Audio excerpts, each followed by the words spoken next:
देखिए, आज जो प्रबंध समिति में विषय रखे गए थे उसमें भस्म आरती को प्रारंभ करने को लेके और गर्भगृह में प्रवेश प्रारंभ करने को लेके एक विषय था, जिस संबंध में प्रबंध समिति ने सर्वसम्मति से निर्णय लिया है कि इस व्यवस्था को महाशिवरात्रि के तत्काल बाद जो है वो चालू करना चाहिए।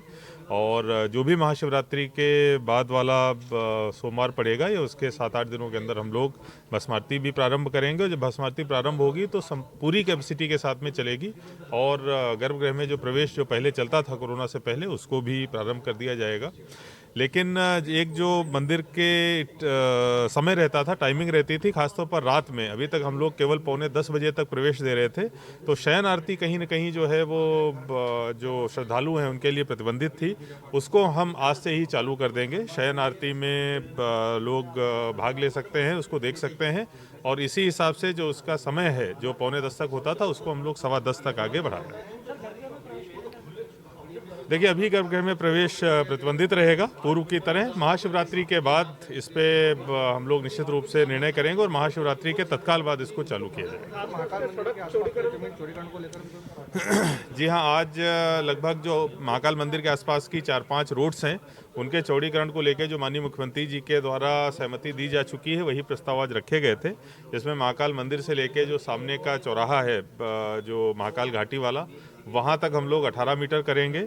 और इसके अलावा जो महाराजवाड़ा के सामने की दोनों रोड्स हैं, एक तो जो महाराजवाड़ा और छोटा रुद्रसागर के बीच की रोड है उसको हम लोग 12 मीटर करेंगे और महाराजवाड़ा और मंदिर के बीच के जो मकान हैं और कुछ 1-2 होटल्स हैं उनको हटाने का काम किया जाएगा, जिससे महाराजवाड़ा और महाकाल मंदिर दोनों एक ही परिसर में हो सके, परिसर का पूरा विस्तार महाराजवाड़ा तक हो सके। सर, महाकाल मंदिर के सामने एक बड़े भाग का भूअर्जन होना है, ऐसे में अभी जो पता पड़ा है उसमें सिंहस्थ क्षेत्र में आ रहा है, तो क्या जो भूअर्जन में होना है और जो मुआवजा देना है, तो अब वो जो बिल्डिंगें बन गई उस हिसाब से मुआवजा दिया जाएगा या जो सिर्फ खाली जो जमीन बची है उसका मुआवजा दिया जाएगा? नहीं, देखिए, जो महाकाल मंदिर के सामने का भूअर्जन होना है उसमें ज़मीन का भी मुआवजा मिलेगा और साथ साथ जो बिल्डिंग है उनका भी मुआवजा मिलेगा। और सरकार की जो गाइडलाइन है उसमें 2 गुने दाम जो है मिलते हैं, उसी आधार पर उनको कीमत का भुगतान किया जाएगा। तो सिंहस्थ क्षेत्र में आ रही है क्योंकि वो पूरा अवैध ही है वो निर्माण। देखिए, सिंहस्थ क्षेत्र में भले ही शामिल हो, लेकिन सिंहस्थ क्षेत्र में भी प्राइवेट ज़मीनें हो सकती हैं। कोई ज़रूरी नहीं है कि सिंहस्थ क्षेत्र की सभी ज़मीनें सरकारी हों।